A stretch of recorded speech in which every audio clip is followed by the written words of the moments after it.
Hey, hello, and welcome to the show. It's me, John Park. It's JP's product pick of the week, and we are here once again, ready to check out a cool new product. Thanks for stopping by. I want to thank everyone over in Discord. Hello, people in Discord. Hello, people in the YouTube chat. Also over in Facebook land. I can't keep an eye on it all, but if you're wondering where the discussion is happening, it's going to be right over there in Discord. So head on over there. Check it out. It's Adafruit. Discord under adafru.it/discord. You can go to that short link and get an instant invite and jump on in and enjoy the fun. So, oh good, someone tells me the audio is good. I'm glad to hear it. Let's get on with it. So the first thing I want to do is I want to send you to this product page, because if you watch the show from inside the product page, first of all, good for you. You're surrounded by all kinds of good Adafruit productness. Second of all, you're going to get a discount right there. If you order during this show, during the time frame of this show, you'll get a 50% off. That's the product page right there, and that's the QR code. So if you want to point a device at that and jump on over to the page, watch the video from right inside of there. If you do, this is what you're going to see. That's the product page right there. I'm going to go ahead and refresh mine, because what you're going to see is that price will magically, maybe not magic, maybe technology has something to do with it. Look, it just jumped 50% off. But I've already ruined the surprise. You know what the product is, but let's rewind a little bit and have Lady Ada tell us about this product. So take it away, won't you, Lady Ada? Yes, third but not least is a mini GPS GNSS. So this is a global positioning satellite sensor. It is the tiniest one I've ever seen. It's just so adorable. It's called the PA1010 because it's 10 millimeters by 10 millimeters by about like 6 millimeters.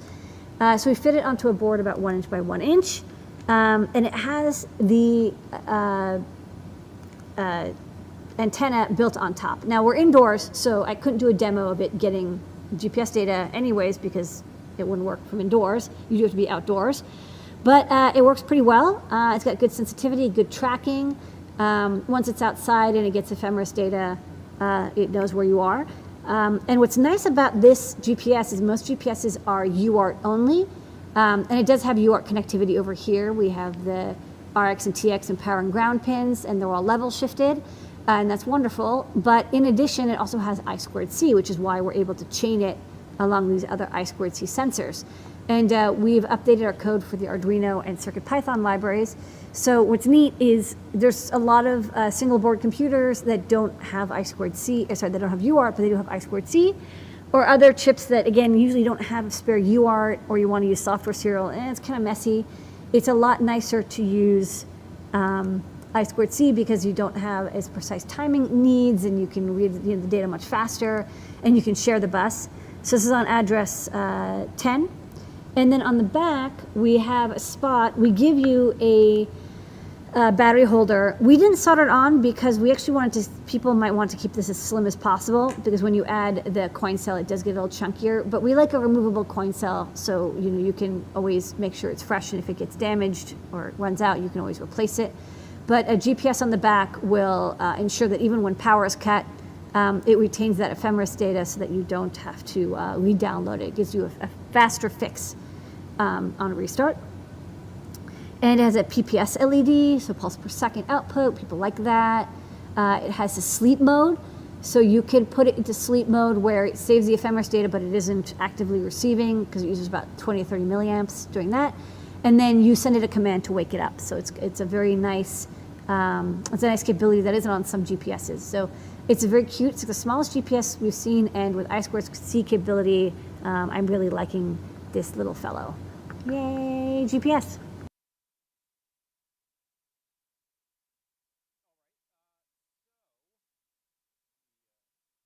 Bring my audio back in there. I'm going to go grab one from my good old mystery cabinet of wonders and cool things. Right back there. I know its name changes every time. That's part of its wonder. Let me go grab that. Be right back.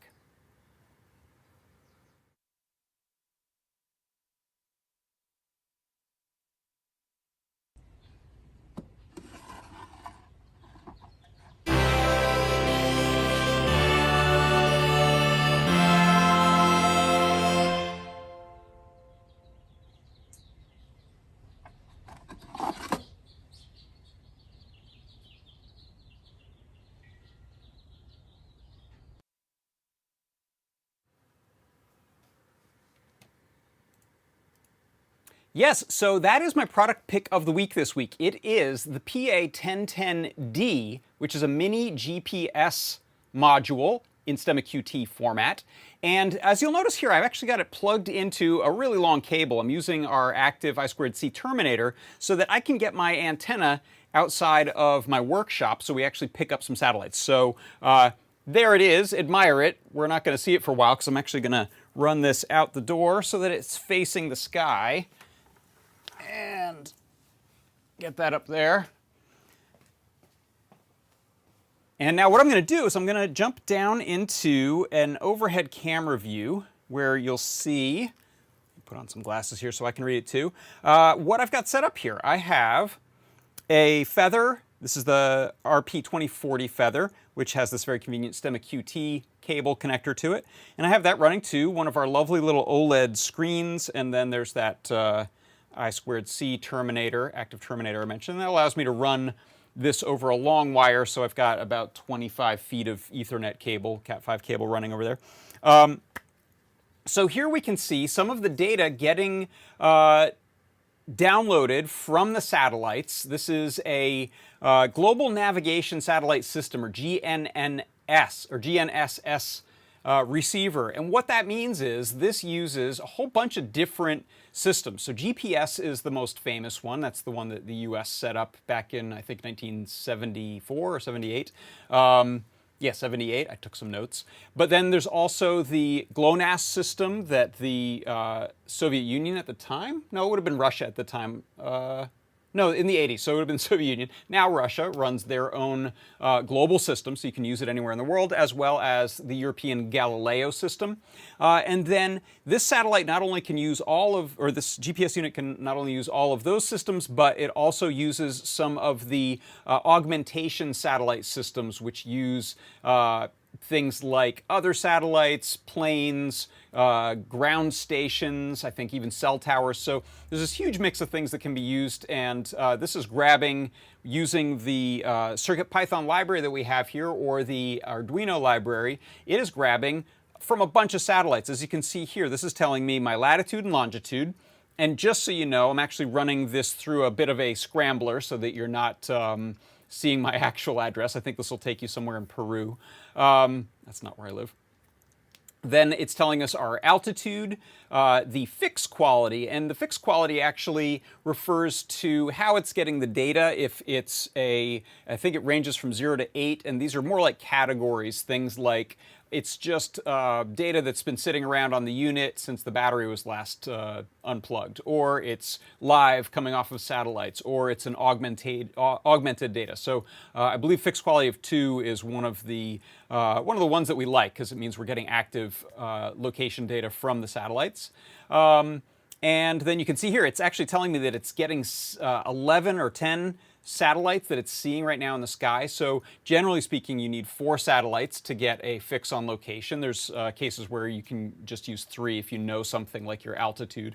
But we've got 11 or 10 happening right now, so clearly we're grabbing from a couple of different systems, because there's probably only 4 or 5, maybe 6 visible in the sky right now for each one of those systems where I am. So pretty cool. Let's take a look now at some of the info on this. If I take a jump over here to the product page, and let me put my little viewer there so you can see that info. So if we look at the product page, this is going to show you right now, this is 50% off. So normally $29.95 US. If you want to buy this during this show, you can buy a limit of 10 of them, and they're only $14.98 for a really tremendous GPS, or global navigation satellite system unit.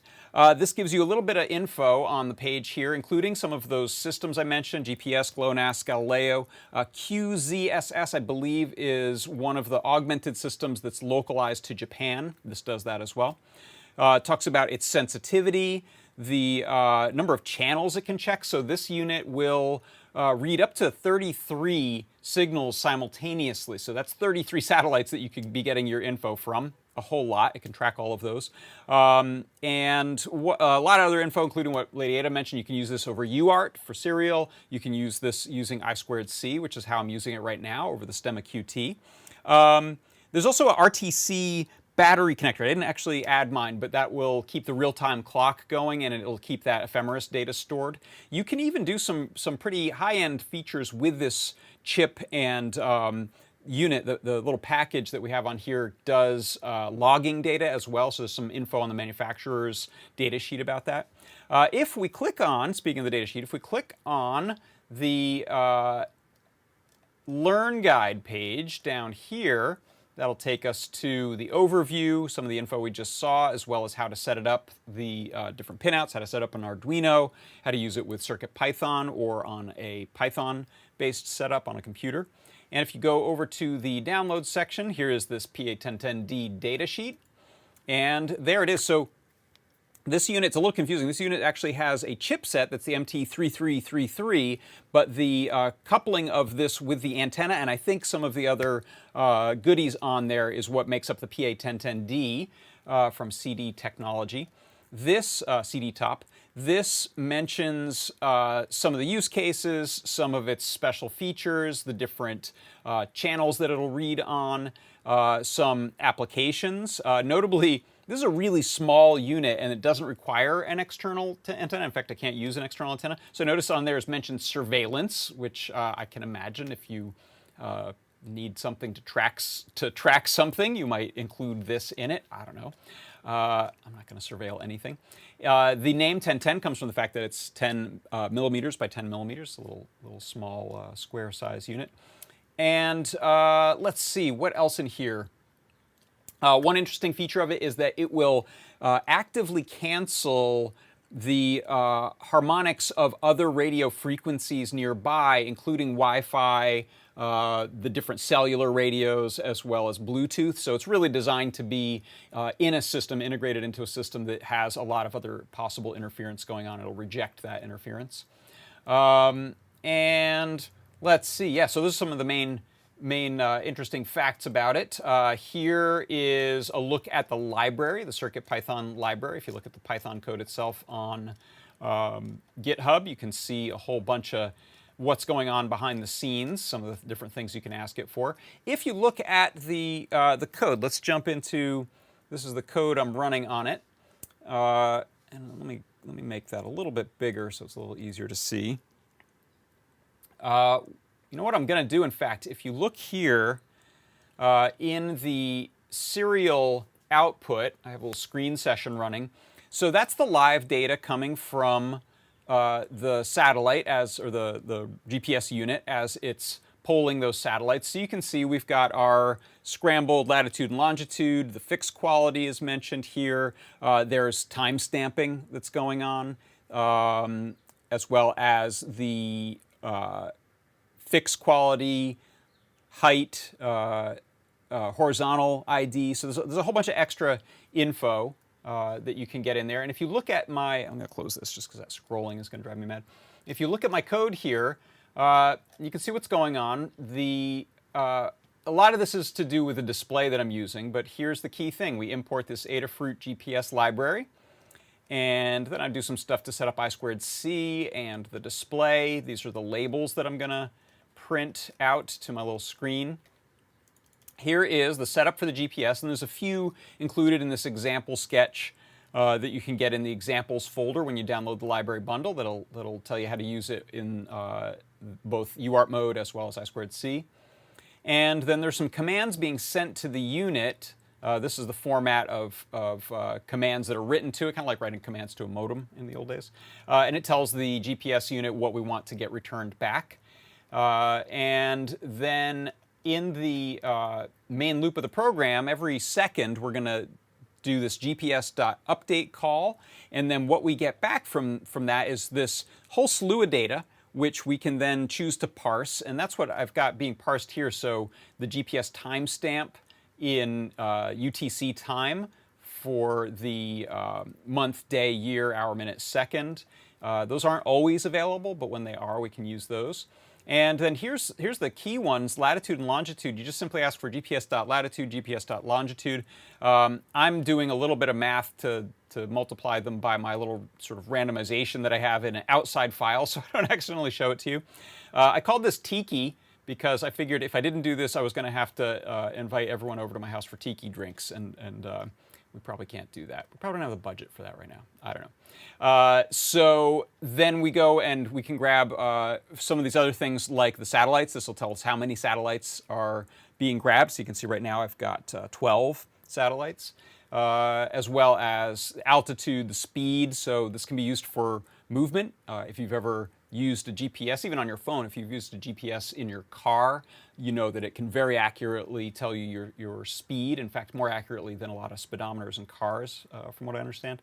As well as the tracking angle. I'm not sure what horizontal dilution is, honestly, but maybe someone in the chat does. Let's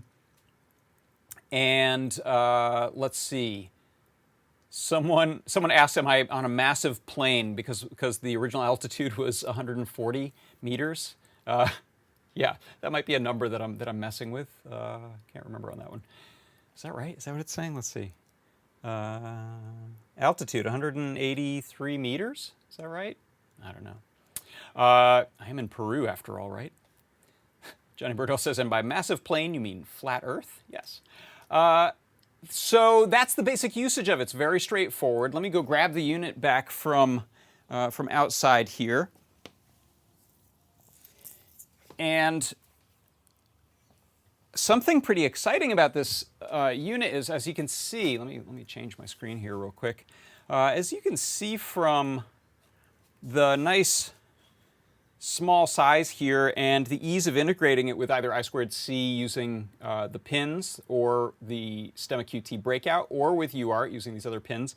This is a nice small unit that you could use for things like small embedded projects. If you've ever seen GPS-based puzzle boxes where a box unlocks itself only when you're at a certain location, this would work pretty well for it. I believe, someone tell me if I'm wrong on this, I believe that originally there was a 5-meter accuracy with US GPS system.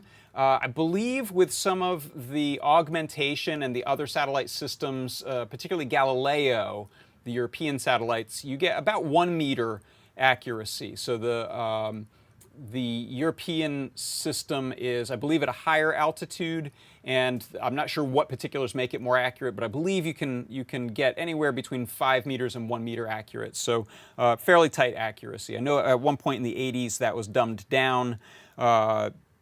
And then it was in the 90s, I believe, it was brought back up to a high accuracy even for civilians.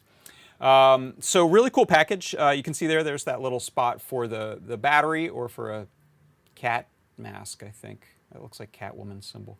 I don't have that here, that little battery pack, but that is it. So this is, if you don't mind, I'll point you to that URL again. If you want to go and get one, you can get it for 50% off right now, which is a real steal. If you're ever thinking of using one of these for a project, Technobabble in the chat over on YouTube asks, how well would this work on a drone?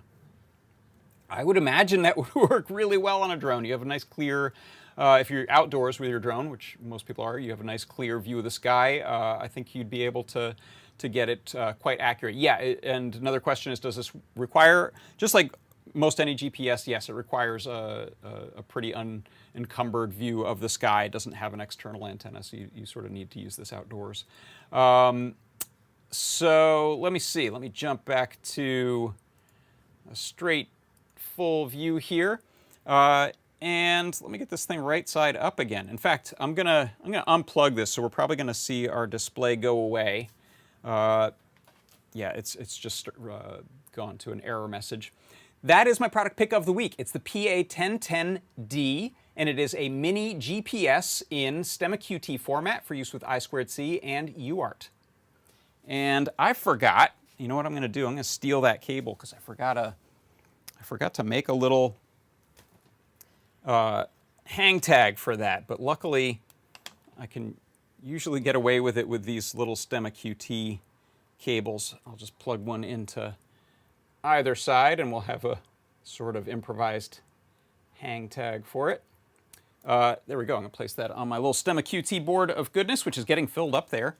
Thank you so much for stopping by. That's going to do it for another episode of JP's Product Pick of the Week. And if I can, oops. Oh, I didn't have the product name up there that whole time. I screwed something up. Oh, well. I think you know what it is, right? It's this. It is the PA1010D UART and I2C STEMMA QT Mini GPS. That is easy for me to say. All right, thanks everyone, and I'll see you next time. Bye-bye.